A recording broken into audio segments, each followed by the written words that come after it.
Coming up on Regarding Men, blaming men to help them. Cafe stabs men in the back.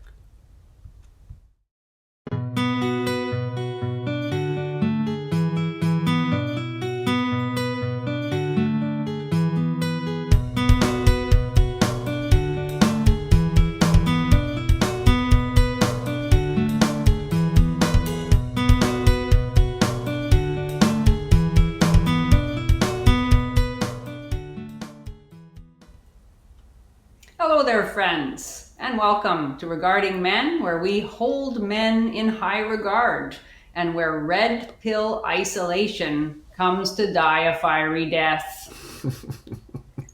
I'm Janice Fiamengo. I'm the author of the Fiamengo File, and I'm joined here by my two good friends, Paul Elam of paulelam.com and Tom Golden of MenAreGood. MenAreGood. And today we're going to look at a video clip that's taken from a longer interview between a representative of an organization called CAFE, that's the Canadian Association for Equality, and a man named Cameron Gibson, who is a registered clinical counselor and the head of an organization called Manifest Counselling for Men, which is in Vancouver, BC, in my neck of the woods.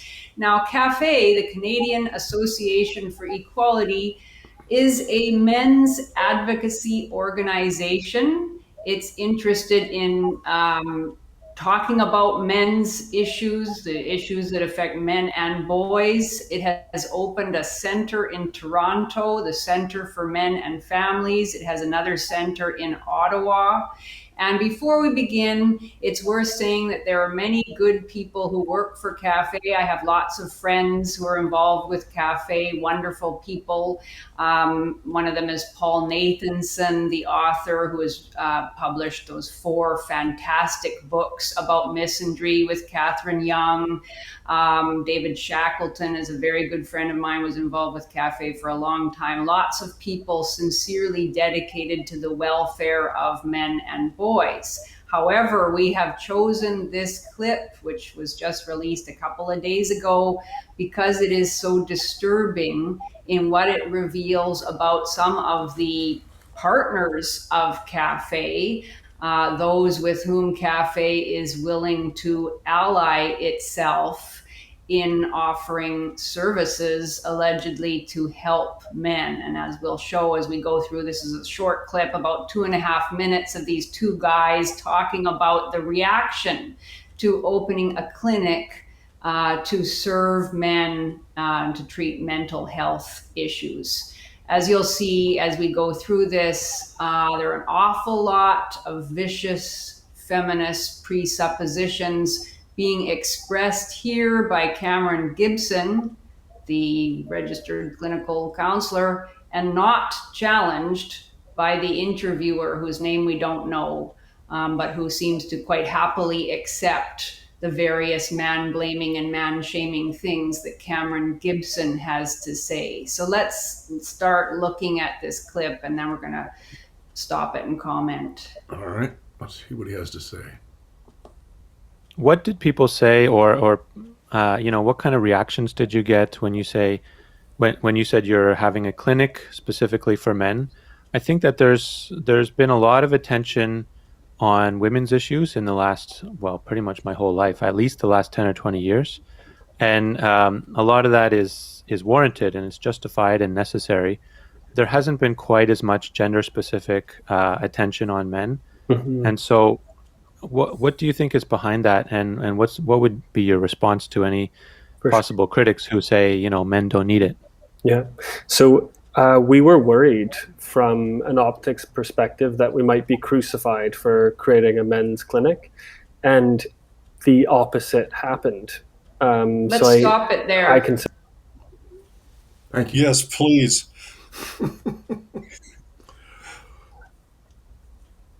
Well, what a way to begin. Oh boy. Yes, it is an auspicious way to begin, I suppose. In this, the first reaction I have to this is, let me get this right. You announced especially around a bunch of feminist friends, that you were going to do a men's program that focused on what dirtbags men are and basically how bad they are. And you were shocked that they approved of that. Um, Gosh, this has been the feminist model, and it isn't 10 or 20 years.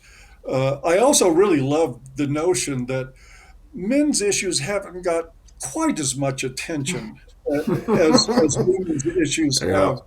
have. And I mean, he says this in the same breath that he's saying we were anticipating a hateful backlash for even entertaining the idea of helping men.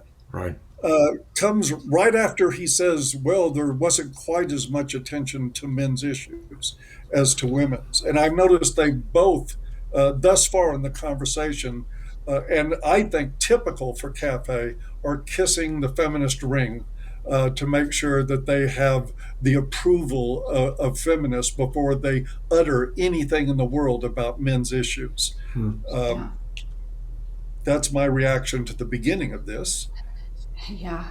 Yeah. I mean, it's like, why would you think that feminists who care about gender equality would have a bad reaction to a clinic focusing on men's mental health? Why would you think that? What kind of a group of people would have a bad reaction to that? Yeah, and it isn't just that there hasn't been quite as much attention paid to men's issues. It's that for years and years and years, there has been nothing for men. Men trying to escape from abusive relationships have found every shelter in the entire nation closed to them. That's the little less attention that's been paid to men. And then to say that we live in a patriarchal society that is so focused on men that a suicidal man seeking treatment is going to find himself shouted down by feminists saying that he doesn't need or deserve any help.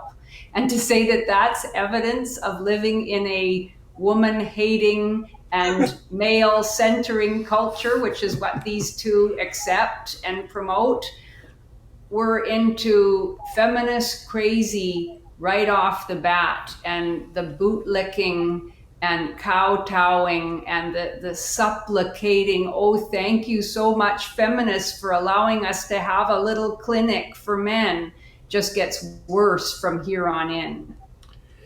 Yes, Yes, it does. please, ma'am. I have another. Are we ready? We're ready. All Let's right. go. Here we go. Myself to be a feminist. I have some feminist friends. And so I started circulating some of our social media, circulating the website, and we had incredibly positive reactions. So I feel like there's allies around us in the community that are supportive of men finally getting the mental health support they actually need. Because men are often at the root of a lot of the problems in society. So Men are at the root of a lot of the problems in society. What the hell? What's that about? We're going to help This men. it almost sounds like you're saying a blame the victim thing there. Am I wrong? Well, it's worse than that, Paul. It seems to Yeah. me. It's saying not only are you the victim, but you're the perpetrator. I mean, you're both. You know, it's crazy. It's just crazy. And this is reminiscent. Tom, you and I have had discussions in the past, and as a matter of fact, we worked together on a piece I think that I finally finished years ago, talking about white sociology. Right.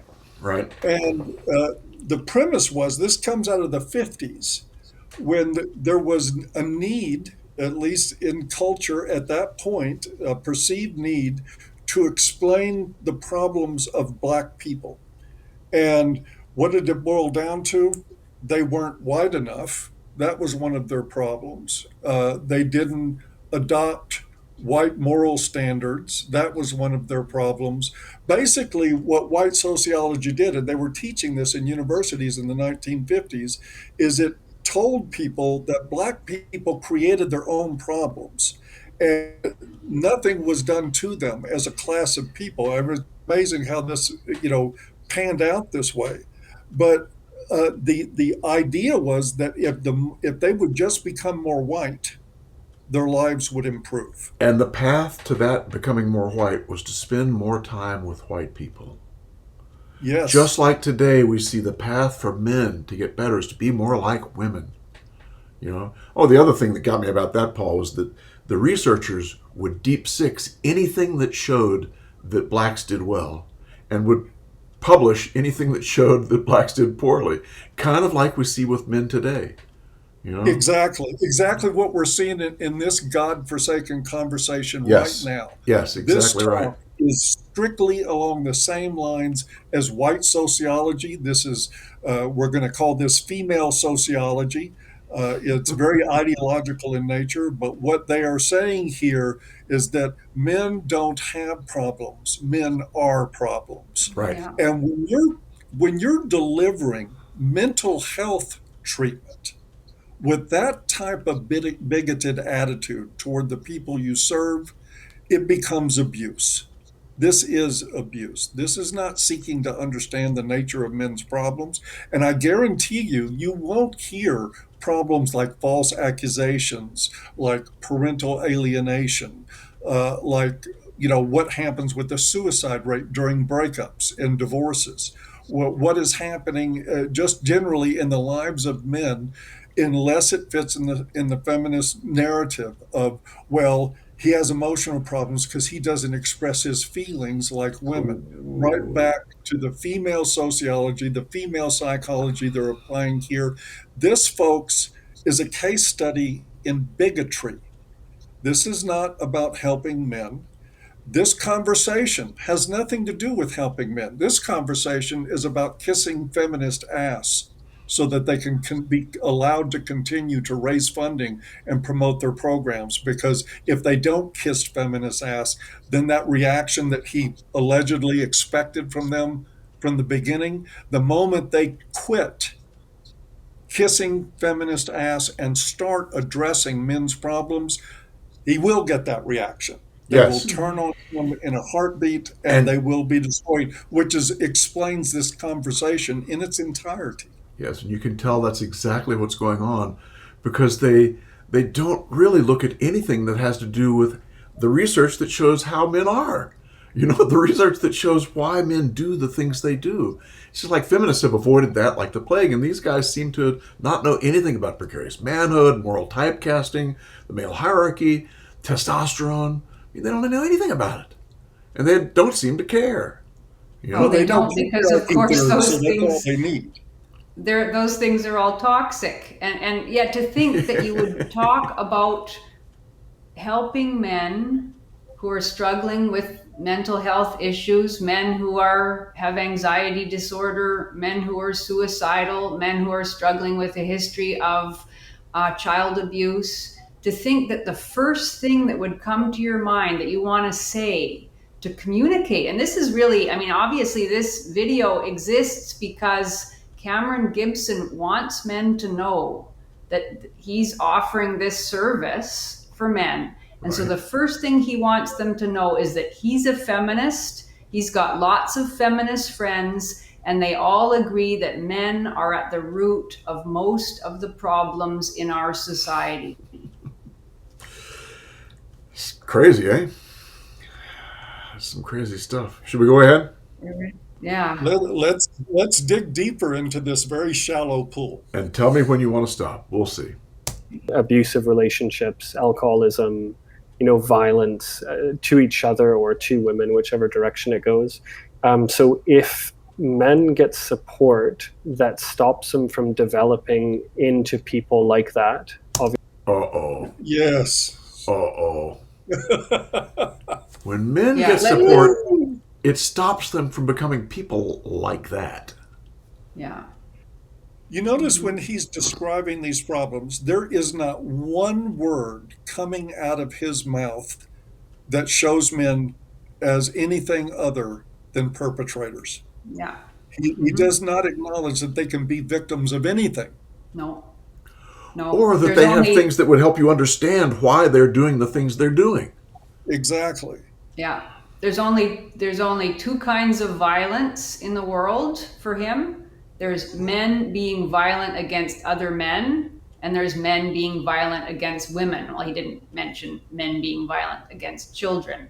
It's always men being violent, men causing problems. Imagine being a man trying to escape from an abusive situation and going and talking to him. What would he have to say within his feminist paradigm to that man? Imagine being a man who was abused by his mother throughout his childhood and is dealing with the effects of that and going and talking to this guy and knowing that his primary framework is that men cause the problems in the world and that his mandate is to intervene and to stop men from causing problems.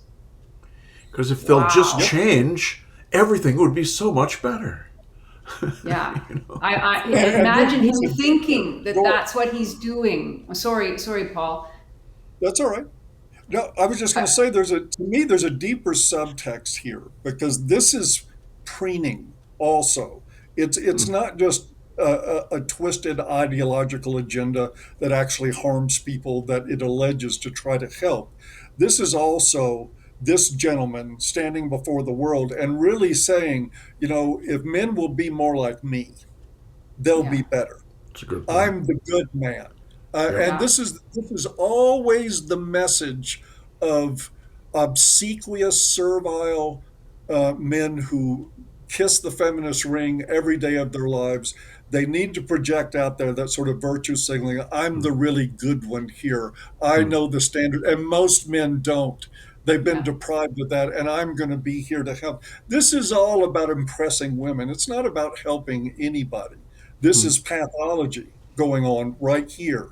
This guy's own lack of boundaries and lack of identity at play here, seeking approval through basically kissing women's asses.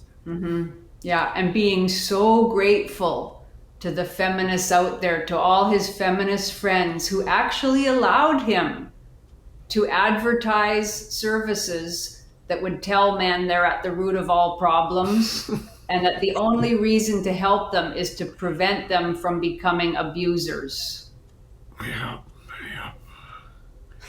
This really, really is, I'm doing pretty good here. I was really boiling mad when I saw this, and I've calmed down a little.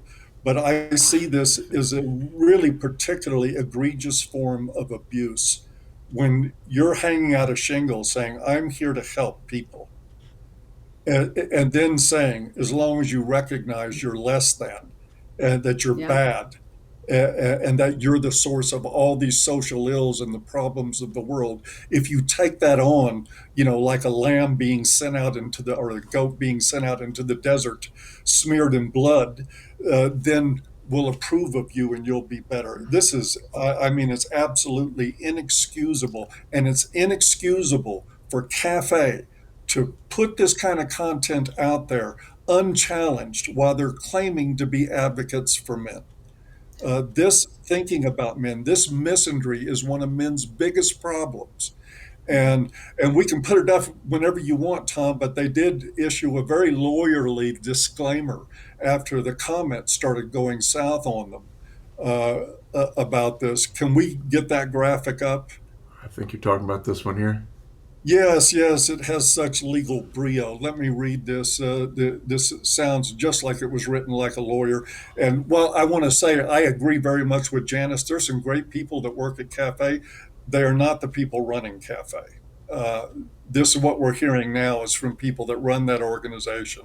The opinions expressed by guests on perspectives on men are theirs alone and do not necessarily reflect those of the Canadian Association for Equality and the Canadian Center for Men. I'm not going to finish reading the rest.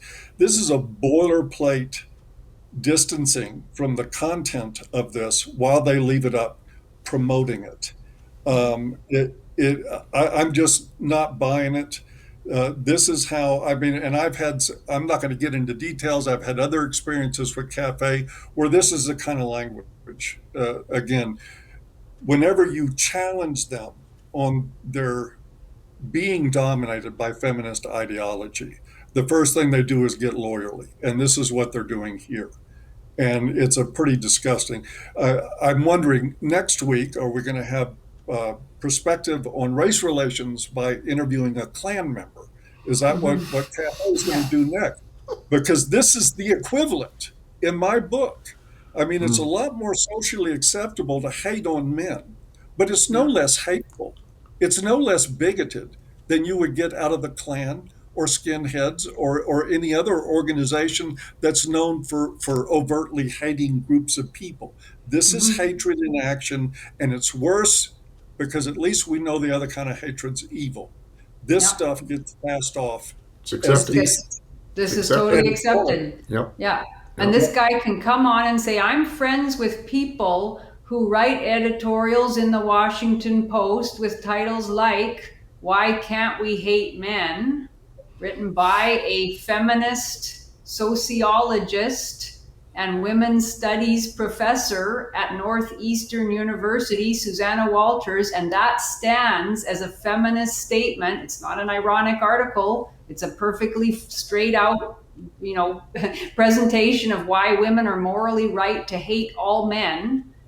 And he's saying, I'm friends with people like that, and I'm so happy that they're letting us open a center where we can tell men that they're bad and that we may be able to help them be decent members of society if they accept our brainwashing. And that's allowed to stand by the interviewer. Now, I want to cut the interviewer some slack because I'm terrible in situations like this. If maybe he wasn't expecting all of this boilerplate feminist nonsense. And so I have been in situations where somebody says something just utterly repugnant and ridiculous, and I sit there with a smile on my face and my mind goes blank. I can't think of a single thing properly to say, to respond. Maybe that happened to that person, but I don't know what this interview is doing still up on the Cafe, YouTube site. They should have taken it down immediately and said, we're appalled that this man came on and said these things, and this isn't what Cafe stands for in any way, and we disavow it. And I get that. I agree with you, Janice. We got to cut the interviewer a little bit of slack because, people do respond differently to different situations. And some people aren't as agile with responding to stuff like that as others. But let's be honest here, too. This video was done, recorded, reviewed, and posted with the knowledge of Cafe, and nobody saw anything wrong with it. No. Right. They went ahead and put it up. And look, I'm just going to say it. That tells me everything about Cafe as an organization that I need to know. That this could go through their ranks and they're good with it, and that their reaction to people, because the comments are on fire with this thing, with people objecting to it and pointing out how wrong it is.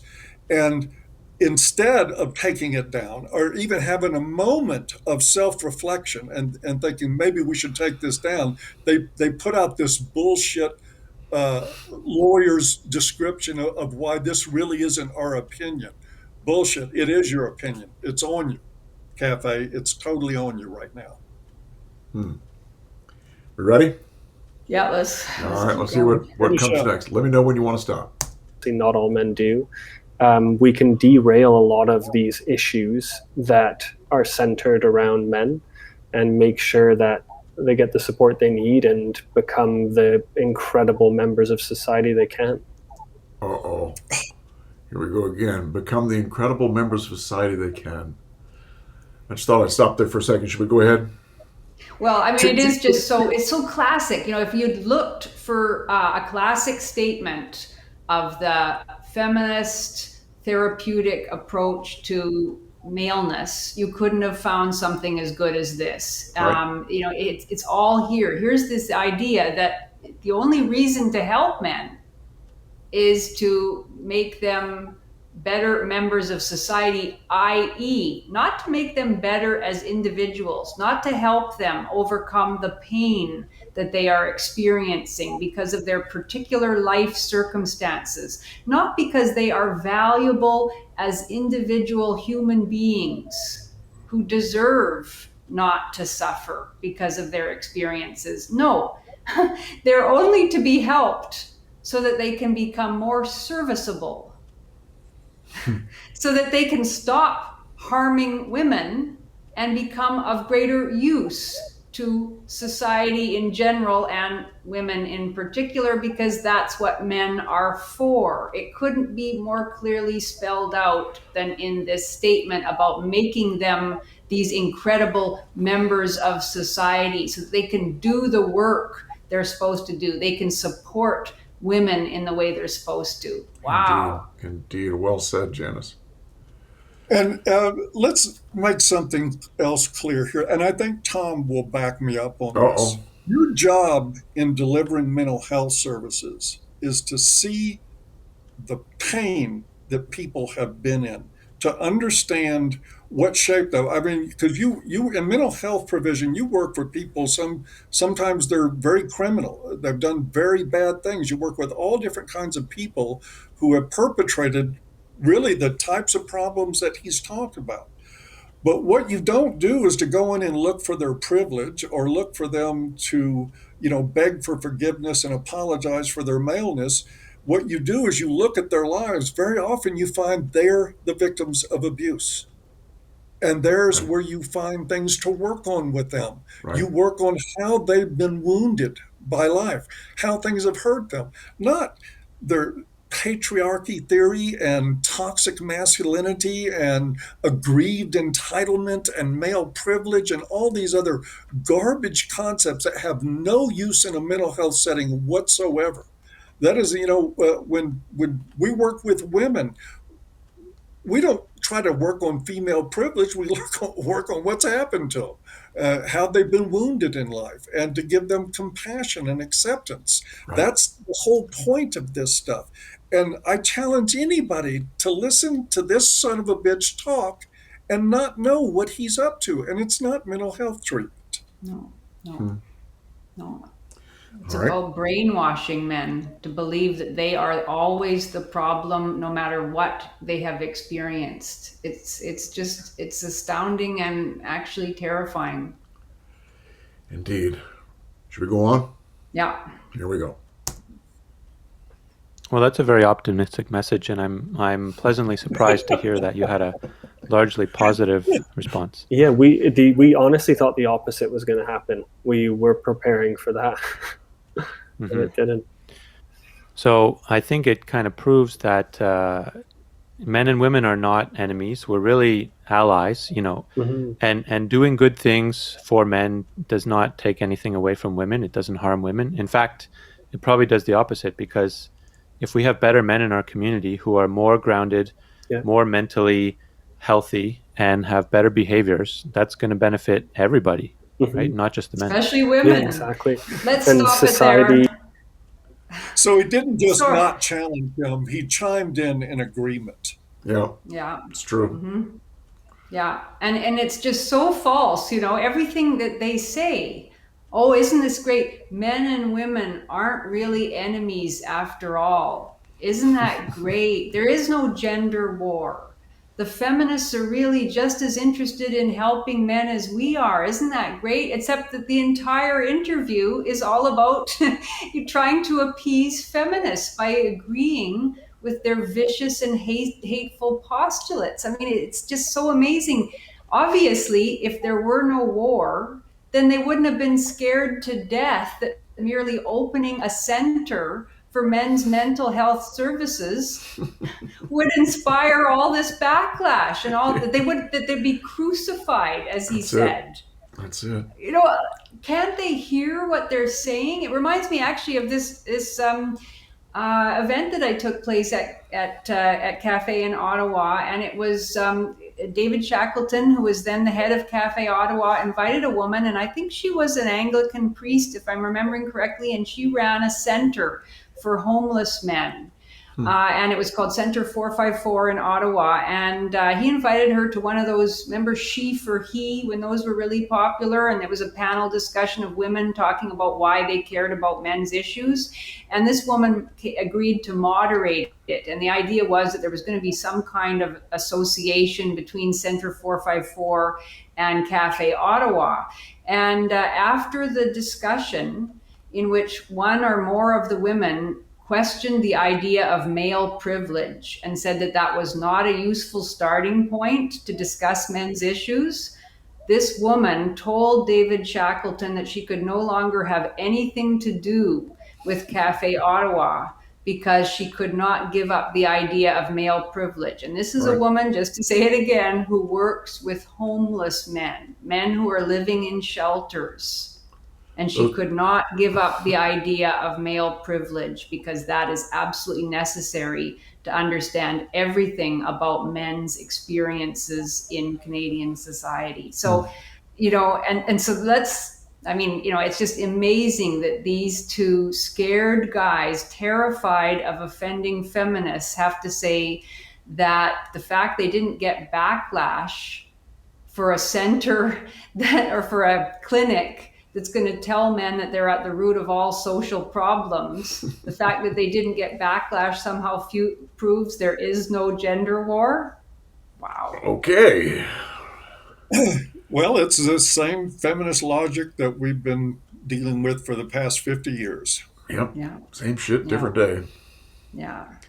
Indeed. Should we forge ahead? Yeah. All right. Let's wrap this up. Has pushed men into an area where they're less comfortable opening up and they're less comfortable showing stereotypically weak type behaviors. And that's probably part of the bigger issue in itself. And so if all people are supportive of men getting the help they so obviously need to improve their mental health function and then be better members of society, I think it would benefit everyone. Okay. Men need to open up, Paul. They need yes, to, I know. They need to share their feelings. Yeah, that's what I was thinking. That's important. Yes, absolutely. If we need to give them a sit down of Old Yeller and make them watch that to get the wheels turning, we'll do that. But by God, these guys need to cry. And if they will just cry, they'll be mentally healthy. This is the most. In fact, I'll feel better as a counselor if the guys cry, because I'll feel like I was doing my job. I did something. I won't know whether or not that really helped, but if I can get them to cry, it'll make the women happy. Who loses? This is the most narcissistic thing, for women to believe that men, in order for them to be better, need to be more like them. It's like, that's the narcissistic thinking right there, is that everyone needs to be like me. And if they're not like me, there's something wrong with them. My gosh, there's no one who is looking at how are men and women different? And is that not a good thing? They're not looking at that. They're only looking at, we need to make men more like women, have them open up and talk about their feelings. Ugh. And demonstrating and saying that he has absolutely no awareness whatsoever of the male psyche, of what's really going on with men, with how they operate, how they grieve, how they heal, everything they go through in life. He has no clue whatsoever. His only answer is, you need to come to my group and gush about all the horrible things in your life. I'll tell you how it's all really your fault, and you'll be healed. That's their version of this. It's an abomination. No concept at all that the culture is judging men constantly if they open up about their feelings. He drops like a rock in the hierarchy. This guy's doing it. Women are doing it. Almost everyone is doing it. Men are judged repeatedly for opening up and being open, and someone out there will say, oh, not me, I don't judge that. Oh, yes, you do. You make it look like it's okay, but I'm telling you, that's the hierarchy right there. And he doesn't seem to have any clue about the hierarchy and what's happening with men. No. Yeah, and I love the way I tell men all the time that if they emulate, if they do what this guy suggests and what feminist therapy suggests, there's your perfectly guaranteed way to sleep alone in life. That's it. Because That's it. if Bye. you do what these guys are suggesting, women will reject you sexually. That's Exactly. all there is to it. And That's so, correct. again, it's not only bad mental health treatment, it's bad advice, it's a bad way of living for men. Men's strength is that they master their emotions.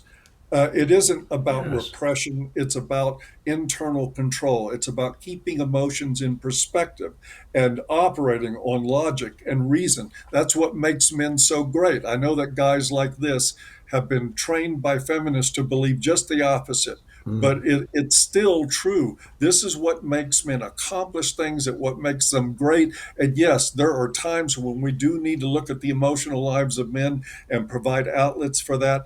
But to treat that like it's the mainstay of everything and it's the only thing that men need is absolutely crazy. I'm with you on that.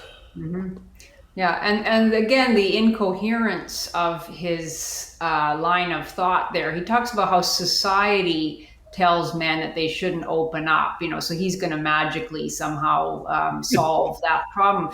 But as you say, as both of you have already said, well, who is society? What makes up society? Who are these people telling men that they mustn't open up and reacting with scorn and revulsion and indifference if they do show inappropriate emotions? And is he really that interested in getting men to open up? If a man comes into his office and rages for an hour because he went through the divorce from hell 2 years ago, and he hasn't seen his children since that day in court when his wife made a false allegation against him, and so he rages about that for an hour, is this man really going to be satisfied? And what's he going to say to him when he opens up with his emotions of anger and grief? I don't see how his feminist framework is going to help him in any way in that moment, or indeed in any of the discussions he's going to have with that grieving and angry man. So, it's and this is where these guys never complete their own thoughts. I mean, he's got this model that he works by, but he doesn't take it to the end, because we have a name for that part of society that tells men to be stoic and not express their feelings and to be strong no matter what. We have a name for them. They're called women. That's right. And when you go against that programming, again, to some degree, there's no getting around this. And this is something I never hear feminist therapists ever deal with or approach in any way. When men follow their directions, they will drop down, just like Tom said, in the hierarchy. They will become have less sexual market value by women. That's the reality of what these guys are prescribing, is a one of sexual isolation and rejection by women. And I have never heard one of them honestly try to address that. They just won't, because what women are telling them they want is a shit test. What these guys are doing is repeating the women's shit test of you've got to open up and show your feelings so I can decide you're a beta and reject you. Yes. That's what's happening there. Exactly. And these guys have no awareness of that, so because they don't understand women any more than they do men. Yep, 'tis true. And guys, think about this. Who has been the one to tell you you're not dealing with your feelings? It's mostly women. Have you ever had a man tell you that? I would bet no, you have never had that happen. Men don't do that. Women do. How about that? Of course, maybe this male therapist might. Male feminists do. Yeah.